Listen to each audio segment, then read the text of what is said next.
Chapter 1. All Hallows Eve Eve. She sat down at the bar at 9:14 p.m. on the last Friday in October.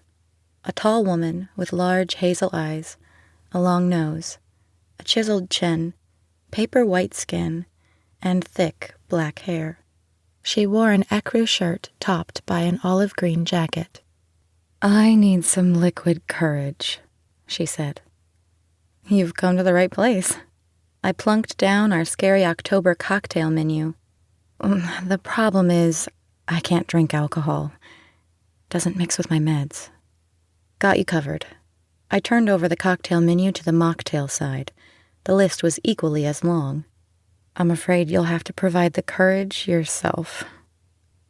"I'll try the Fall Fiesta," she said, choosing a cider-based libation.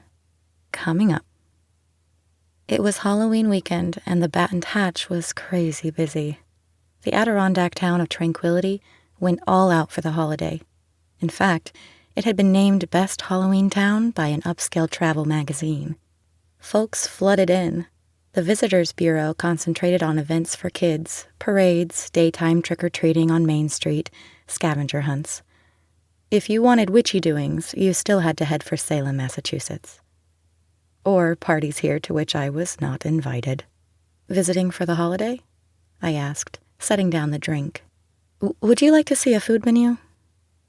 "No, thanks. And I'm only kind of visiting. I grew up here. There's a mini high school reunion tomorrow. My class was always weird. Instead of meeting up on Labor Day or some other 3-day weekend, we did stuff on Halloween." "Oh, wow. I'm always of two minds about reunions. Is your family still in town?" "Yes, hence my need for alcohol." "Which you were smart enough not to drink." I smiled and offered my hand, which was engulfed in her own. "Avalon." "Sandy." As we shook, I recognized the scent she wore, Lily of the Valley. It was one of my 2 signature scents. "Dorissimo?" I asked. She stared at me. Then a small smile crept onto her face.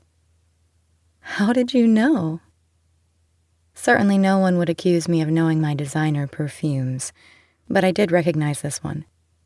Lily of the Valley. Hardly anyone uses the fragrance and perfume anymore.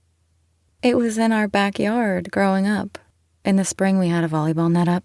My friends and I spent many happy hours there.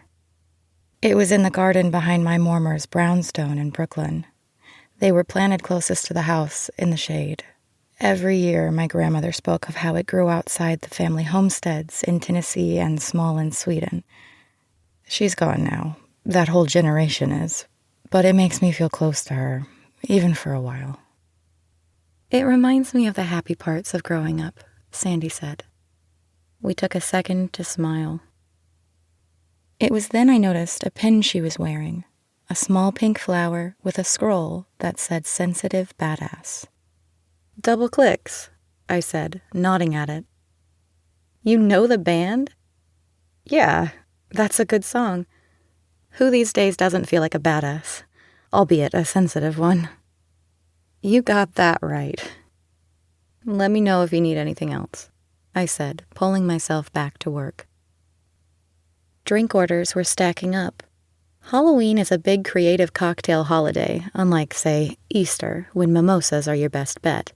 Tonight, the large carved bar behind me was glowing with an array of 200 bottles. Those in the center were being used almost as frequently as those in the well. I remembered the first time I saw it. While the rest of the Scottish pub is paneled with cherry wood, the bar itself is mahogany. It must have cost a fortune. Mahogany darkens over time. The carved wood wore its age and care impressively.